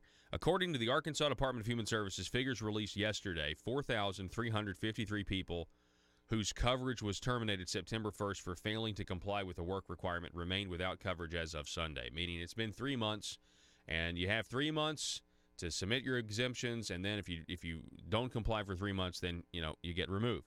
Now that's 4,353 people that we were paying $570 a month on, regardless of whether or not they went to the doctor. Now that's the first thing, right? But this is what the governor says in his press conference. Quote, "We've gone in our state generation after generation with some having generational poverty, not having the work skills they need," Hutchinson said. "This is an opportunity to help provide that assistance." Backing up, he insisted the work requirement is not meant to be punitive. Instead, he said it's designed to balance values, which he listed as compassion, helping those who are trying to help themselves, work, and responsibility. The news conference, of course, Jared Henderson, the Democrat, according to what the Gazette is reporting, he's critical of all of this. He's saying it's hurting patients and healthcare providers. Ooh, who do you think Blue Cross Blue Shield's going to vote for? I mean, they're losing money here if people shrink off the program. But, the state of Arkansas is actually giving the information of those who are scheduled to be terminated to the insurance companies. So I'm presuming the insurance companies can call them and make them get online, tell them their password, and fill out their exemptions for them because, I mean, it'd be very lucrative to hire somebody to do that full time, to hire a full team of people to do that full time. But, instead of trying to, here's the thing. This is my whole thing with the work requirements. Wouldn't it just be simpler to say we can't afford to do this? Instead of talking about, well, we're going to try to use another a big government program where now we have to manage people's work requirements or exemptions, wouldn't it just be easier to end the program and say we can't afford it? That may be where we are headed, folks. It really may be where we are headed. I mean, regardless of the fact that the work requirements are really not, they're not that stringent at all in the first place, and Conduit has covered that multiple times. I don't have time to get back into it here. But you realize that there's a lawsuit on, that there has been a lawsuit filed, and it's going before the same judge that ruled the Kentucky work requirements when it comes to Medicaid expansion were unconstitutional as well, or not unconstitutional, but inconsistent with Medicaid law. And I'm telling you right now, if Arkansas's work requirements get thrown out, we can't afford it now, but we certainly won't be able to afford it if Arkansas Works is found to be illegal. But my heart's intent is always to defend my family and my property and my rights. And so there's a world of difference in killing and defending. When Jesus, now you flip to the New Testament, Jesus told his disciples as he sent them out, he said, if you don't have a sword, go buy one. In fact, he went to the point as to say, sell your garments to buy one. In other words, your protection, your bodily protection is more important than your protection from the elements. And I know that's pretty steep, and that's going to stir everything up, but that's what Jesus said. And so another thing, as I was preparing for this interview, that dropped in my mind, is in Matthew chapter 10, Jesus told his disciples, he said, I'm sending you out among wolves. Be wise as serpents and harmless as doves. Now, that's the non-2A people have always used that as a rebuttal. You're supposed to be harmless as doves. Well, I get that. But why didn't Jesus say be wise as a dove? Mm-hmm. Yeah. You see, and the reason he said that was this. You can't trust a snake. Right. A snake will attack you whether it's provoked or not. Mm-hmm. A dove will not. A dove's automatic reflex is flight, leave, run, get away from the trouble. Unless, and I've lived this firsthand, unless you start messing with his children. You start messing with his children, it's going to stay there and fight, because that's what God put in every creature. It is normal, it is natural, it is our right to defend our children, our family. When I became married, when I got married, which is pretty, unusual. Everybody didn't know if I even would, but I got married, and my responsibility is to protect my wife and my girls. Bottom line, and whether that affects, offends you or not, I'm okay with that offending you. That doesn't bother me at all, because my right, my God-given responsibility is to protect my family and my wife. And I'll tell you, brother, I'm going to do it, whether it's with a fork or butter knife or whatever, or rock, whatever it takes. Let me ask you this on that subject. Did you see the Salt Bowl, controversy where there was a fake report or somebody thought they heard gunshots and everybody started scrambling? Yes. And did you see those people filing out? I mean, it was so scary to think. I just thought of sheep to the slaughter. Nobody. That's exactly it's right. a gun-free zone. What were your thoughts? Well, that's exactly what I thought. I'm amazed, and because I was raised around weapons and guns and raised my girls around guns, I just don't get the mentality of sheer terrified.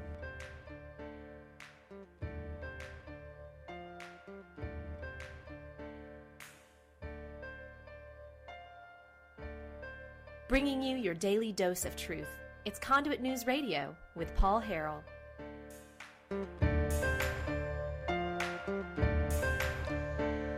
All right, welcome back to the program. The phone number again, 870-275-9799. You can call or text, leave us a voicemail, whatever you want to do. Welcome back to the program. We got Mr. Tim Jacob was with us. He is, among other things, he's a term limits advocate, and he's all for issue 3. He's instrumental in getting this on the ballot. Hey, Tim, welcome back to the program, sir. Well, thank you, Paul. I wish I was as instrumental as so many others in Arkansas. I'm just a volunteer, and I just take my hat off to all the hundreds of people around the state that have worked much, much harder than I did. So the term limits, it's issue 3. I think that is wonderfully, poetic justice in a way, because of convicted felon John Woods and what he did with issue 3. It's going to take the terms from 16 years to 10 years. And we have people that don't want this to happen, obviously, and there's been a lawsuit. Am I right? You're exactly right. The same folks that gave us a campaign of silence and snuck this into the unethical ethics amendment, that's the term limits we're living by now, Senator prescribed term limits. The same people that are doing that, the lobbyists and legislators, are now suing us to try to keep the vote from the people. Like Mr. West was talking about silencing debate, the lobbyists in the state are trying to silence voters. and the voters deserve a voice. You know, the reason I got back into this is because I saw it's a travesty of justice when you have two landslide elections on term limits. The people, it's unmistakably pro-term limits. The state is. Voters of every stripe support strict term limits, and now you have the legislature and the lobbyists that refuse to let voters have a voice. And they filed a suit to try to get this off the ballot. They don't want the voters to be able to vote on this. And it's the same people that had a campaign of silence 4 years ago. What are some of the arguments? I mean, we're told by some, who make arguments against the term limits. We're told that the lobbyists love term limits, and the bureaucrats love term limits. What are some of the arguments these people are making in the suit? I mean, what are they actually trying to say in the lawsuit, saying that it needs to be thrown off the ballot? Well, in the lawsuit, they're saying that the signatures are. There's really no support for term limits, and the signatures are invalid. And also, they think that we shouldn't be changing the way legislators run roughshod over the people with their 3 legislative amendments every year. Because in this amendment, not only do we bring term limits back to the way it was, we put a 10-year cap, but this is the thing they hate the most, is we're tired of fighting our own representatives when it comes to term limits. I mean, the voters have spoken twice in 2 landslide elections, and the legislature just will not accept the voters' will. Well, we have to accept the results of elections all the time, and they will not accept that. So what we've done is a provision in this amendment is that if the legislature wants to fight term limits again, and wants to change term limits again, they can't hide it in an unrelated amendment. They have to do what citizens do, and that gather signatures, make sure there's plenty of public support for their position, and then they have to get their ballot title okayed by the AG so the AG has oversight, so they can't lie to the people like they did in 2014. All of this is a corrective. All of this is a corrective effort. I mean, to try to put back what was undone. And I know it's more restrictive because people are going to say, well, it's more restrictive. It's not going back exactly the way it was. But it's also trying to prevent how we got here in the first place. And listen, I know I've heard from legislators, Tim. Believe it or not, they don't think a lot of them don't think term limits is such a good idea, or reducing them to 10 years is such a good idea. But this is what I say to that. We are in this position because it is the legislature being deceptive. Our government lied to us, and that's why we're on the cusp of limiting the power of the legislative body. And then, of course, I see all the corruption, and I'm thinking, wow, how many people are going to get to go home? And I say going to get to go home if this thing passes. Well, that's exactly right. We wouldn't be in this position. Nobody wanted to change term limits. The legislature and the lobbyists continually want to change term limits. Nobody wanted to do that. The reason we're at this point is because hundreds of citizens of this state said we're not going to take it where the legislature can just run roughshod over the voters of this state. If you have an election, you need to abide by the rules of that election. You can't sneak and you can't deceive, and that's what's happened. Now, John Woods was sentenced last week, but there's no celebration among our group. It's a tragedy for his family. It's a tragedy for the state. And the jury did their job. They rectified the frauds committed, and now he's going to have to pay restitution. He's going to spend 18 years in prison. But there's one fraud that hasn't been rectified yet, and that's the fraud of the unethical ethics amendment. And that's what's being done now. We want to rectify that fraud. We want to give a voice to the voters. And what happens? The lobbyists want to take that voice away. And that's what this lawsuit is. They want to take this ballot amendment away from the voters. They don't want voters to see it. They don't want voters to vote on it. And that's just not how our democracy works in this state.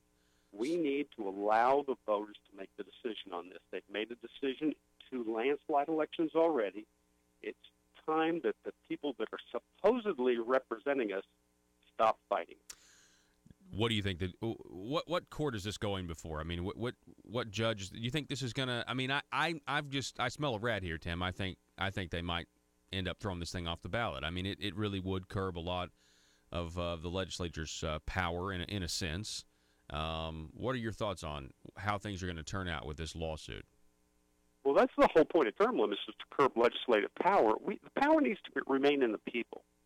We don't need personal political power, and that's the whole impetus behind term limits. Term limits works well for president. It's worked well for governor. Worked well for lieutenant governor.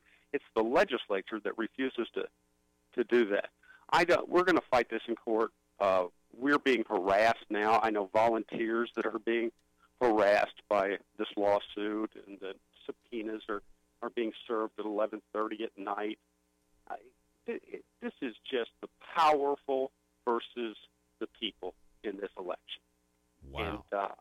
And it's disappointing to see elected representatives hang on so desperately to their position that they won't even allow us to have a vote. Mm-hmm. Well, and it's because they think the know lobbyists it's gonna pass. here. The lobbyists here are the folks that are carrying the legislators' water, and vice versa. And the lobbyists are making the point that lobbyists will gain too much influence. Can you imagine they're thinking we're that stupid that lobbyists are worried about them gaining too much influence? Wow. Are they really making that argument? Lobbyists are saying, no, don't do this. We'll have more power. We don't need more power. That's the quote I read in the Arkansas Democrat Gazette last week was, "We'll have too much influence. We can't allow this." That's pretty funny. But everybody knows lobbyists gain influence by attaching themselves to long-term incumbents. When we have strict term limits, lobbyists are unable to promise legislators a political career. Legislators are freer to do the people's job, the people's will when that happens. Yeah. Well, and if it succeeds and the lawsuit fails and the amendment passes, 10 years, people are. I mean, it's a decade, but there's not going to be any of this. Well, it takes time. You're going to have to go down there and get to work for the people, and go down there. And maybe you're not going down there to make friends as much, being nice, be congenial, but you're going down there to serve your constituents, and that's what people's got to go do. That's right, and they serve a purpose. Lobbyists even serve a purpose, but it's an information purpose. They don't need to be kingmakers. They don't need to be promising political careers. They don't need to be bribing people, as we've seen over and over again this past year. They don't need to be in some conspiracy to gain money and to gain power. Or to kill a guy. We're sick Rusty of it. Crawford tried to kill a guy. I keep saying this, keep bringing this up. He tried to have a guy killed. He tried, the guy in New Jersey that was going to testify against him. Go ahead, Tim. Sorry. Well, you're exactly right. But we hear that extremism. That you're just telling the truth there. That is a fact. But what we hear is on the other side that term limits are going to kill people, that Conduit are terrorists, and this hair on fire, ridiculous hysteria has got to stop. Yeah. We see it in the Kavanaugh confirmations up in Washington. We need to be more civil. Good people can disagree about term limits, but let's let the people vote. Tim Jacob, it's always great to have you on, sir. I appreciate it. Thanks so much for coming on. Appreciate you, Paul. Yeah. Bye. I really appreciate Tim for coming on, and the last thing he said, we can disagree on term limits, but let's be civil about it.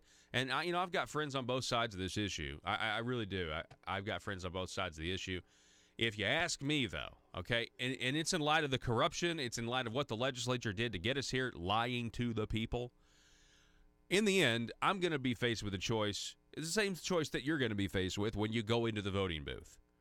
And you're going to be asked on issue 3, if the lobbyists' lawsuit, don't get the thing thrown off the ballot, you're going to be asked, you think the legislature should have a decade of service and be limited at 10 years, or do you think it should stay where it is at 16 years? That's the choice that you're going to be asked to make. I think most people are going to say 10 years, I really do. Now, we've had State Representative Dan Sullivan on. And he made the point on the program that, in some cases, depending on, if you get this, they draw straws for the 2-year terms in the Senate, and they're saying, it may be possible that if you get a 2-year term, you would be limited to only service of 8 years, depending on how things, possibly shake out during those 2-year terms that some senators have. They draw straws for those. That's an argument here as well. And we've played that video of that interview a lot, because we want to have the debate, and we want to make sure all sides on this are heard. At the end of the day, though, if you're going to ask me 16 or 10 years, I think I'm going to go with the 10 years. I think I'm going to go with issue 3. But again, you can make reasoned arguments on both sides. I understand that. Why are we here, though? That's what I would love to continue to focus on. We are at this point with term limits in issue 3 because of John Woods. And it wasn't just John Woods. It wasn't just convicted felon Senator John Woods. It was the rest of them that went along with it. It was the ones who, were against it, but maybe they weren't as vocal about how deceptive it was on the campaign trail. Now, a lot of people were. A lot of people were honest about it. Some, Republicans were saying, hey, this is terrible. This is an awful amendment, and this is wrong. We're deceiving the people. When your own government lies to the people to make the government more powerful, do not be surprised in a free society when the pendulum swings back the other way. And that is where we are right now. And we've got to take a break with that, and we'll be back here in just a moment.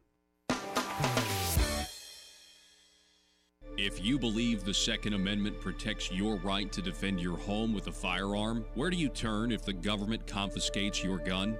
To the courthouse. The Founding Fathers created your Seventh Amendment right to a civil jury to protect your freedoms. The courthouse is where you fight the overreaching hand of government. And the Brad Hendricks Law Firm is where the fight starts. Call the Brad Hendricks Law Firm at 501-221-0444. The Brad Hendricks Law Firm in Little Rock, standing ready using the Seventh Amendment to protect your Second Amendment rights. Russellville-based firearms manufacturer Omega are making clones of the most notable German firearms in the world.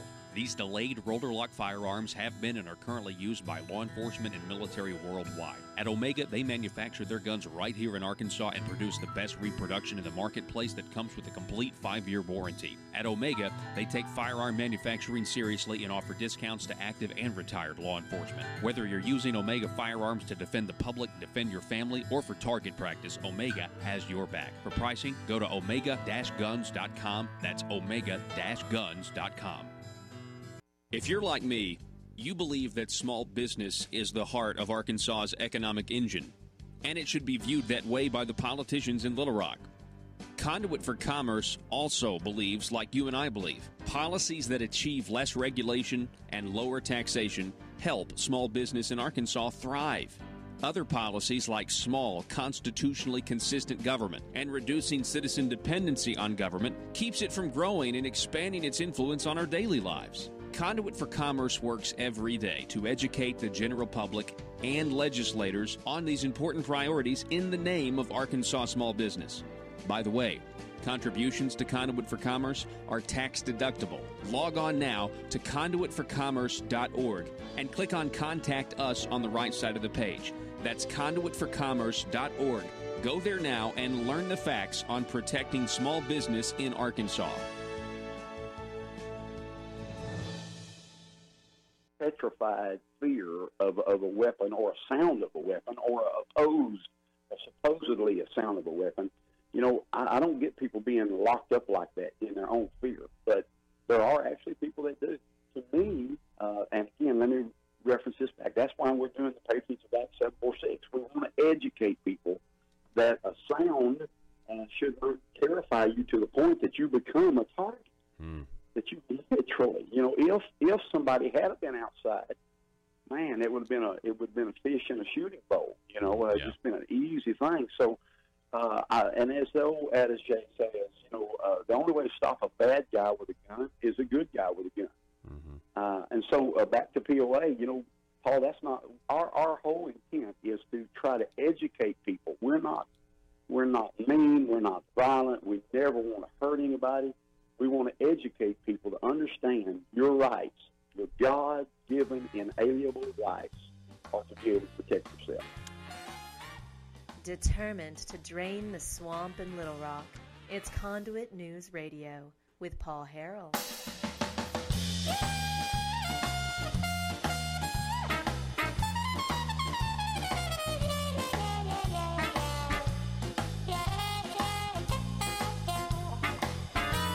I got reminded during the break that I just want to make this point, under the current term limits that we have now of 16 years, if you hit that 2-year term right, you can serve as many as 22 years under the way things are right now.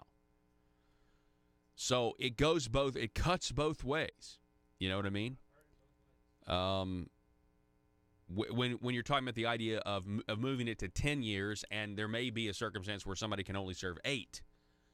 Well, right now we're at 16 years, and there are circumstances where people, if they hit it right, can serve as many as 22 years if they hit that 2-year term cycle in the Senate just right, because the Senate is 4-year terms, except every 10 years or so where they got to have some of them have to have 2-year terms. I know it's complicated, but a lot of people don't know this. It's inside baseball, so. We are going to be looking out for the verdict today of, is it Micah Neal? Let me see here. Hang on one second. Yeah, Micah Neal sentencing will be today.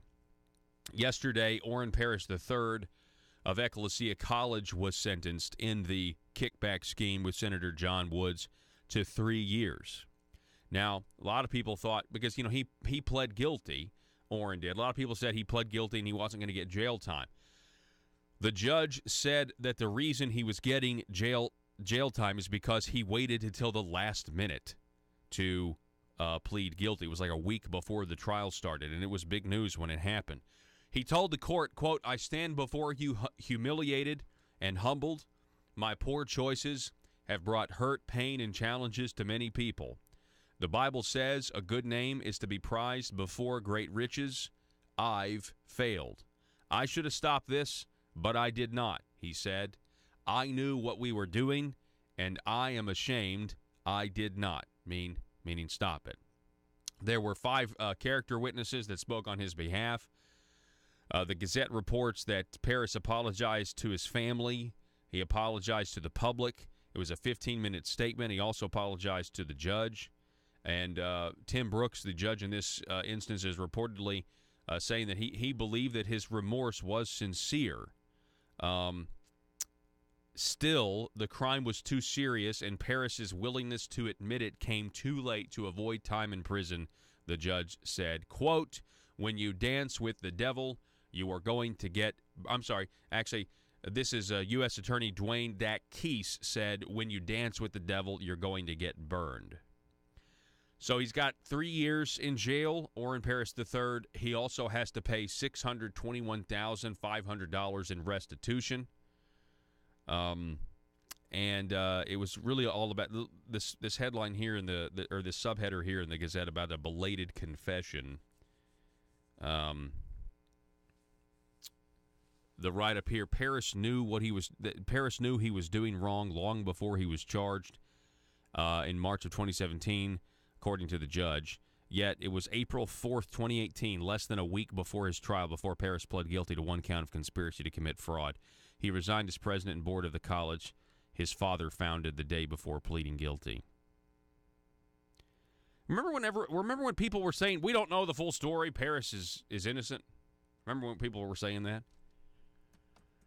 I tell you this, we need to know what happened to all that money. And I think the Attorney General and I think people need to be auditing this place, Ecclesia College.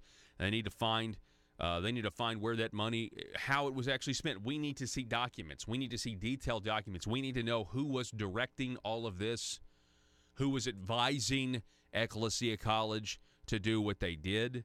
What did they know? When did they know it?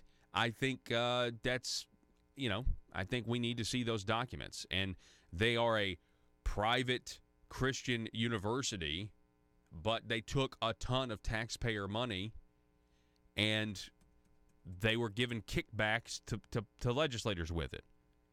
So we need to know what happened with this. Matter of fact, I think at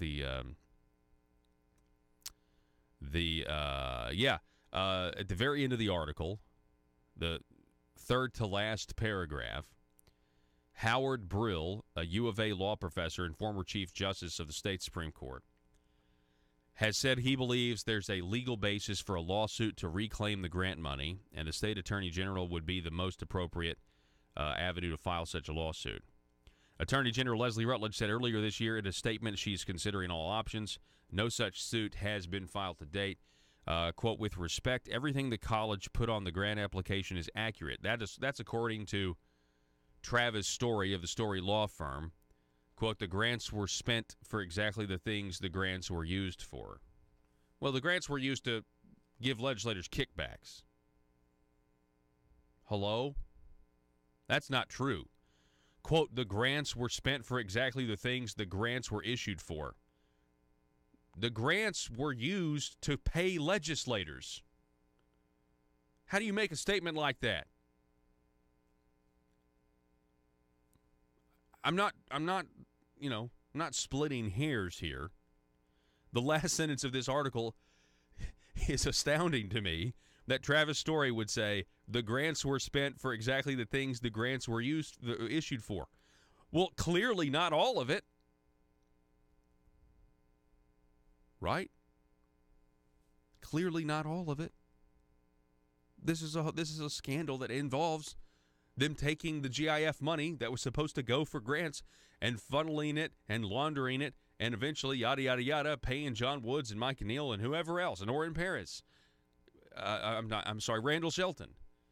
So, there you go. Well, yeah, and, Orrin Paris is the president of the college, so, yeah, he's getting money off of the deal, obviously. This all goes into one big pot, if we're honest about it. Anyway, that's what happened yesterday. Micah Neal is the guy. Micah Neal is the state representative who was involved in this kickback scheme, getting money, enriching himself. He will be sentenced sometime today. Tomorrow on the program, we'll have Mr. Josh Waters come on the program. He's going to kind of break down. He's, I believe, has been attending these proceedings, is what I'm trying to say. So we'll have him on the program to break some of this down.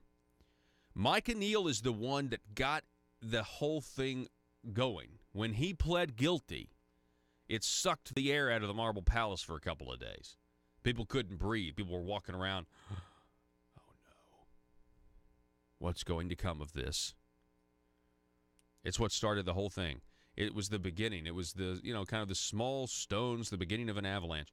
And now here we are. Now, it's taken way too long to get here. I mean, it has taken way, way, way too long to get here.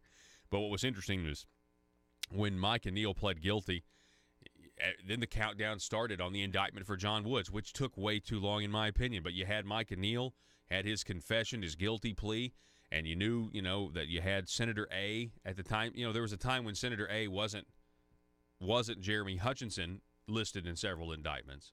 There was a time when Senator A was John Woods. And then John Woods gets indicted, and then, of course, you have Orrin Paris, Randall Shelton, and now here, we're at the conclusion of these things. But the corruption is still unfolding. Then you had the news of Jake Files. Then we have, Rusty Cranford and everything that's going on with that. Then you have the news of Hank Wilkins and Joe Walsh and former state representative Eddie Cooper.